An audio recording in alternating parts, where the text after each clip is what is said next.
Autocamperturismen er et af de kraftigst voksende turistpotentialer i Europa. Autocamperen har en lang historie, der strækker sig tilbage til begyndelsen af det 20. århundrede. I 1970'erne og 80'erne blev autocamperne mere luksuriøse og moderne. I de seneste år har autocamper også gennemgået flere teknologiske fremskridt. Der er også blevet gjort fremskridt inden for solenergi og opbevaring af vand, hvilket har gjort autocampere mere bæredygtige og uafhængige. I dag er autocamperen fortsat populær over hele verden, ikke kun blandt ældre rejsende, men også blandt yngre generationer.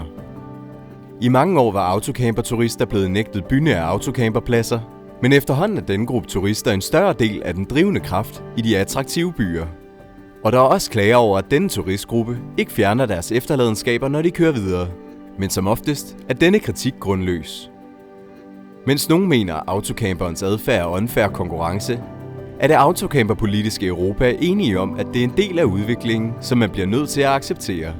Udviklingen af turismen og friluftslivet skal helst gå hånd i hånd og ske på et bæredygtigt niveau til gavn for både lokalbefolkningen og de mange turister, som ønsker at leve et alsidigt friluftsliv.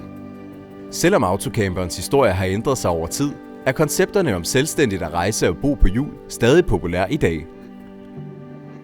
Autocamper er fortsat et symbol på eventyr og frihed, og de tilbyder rejsende mulighed for at udforske og opleve verden på deres egne betingelser.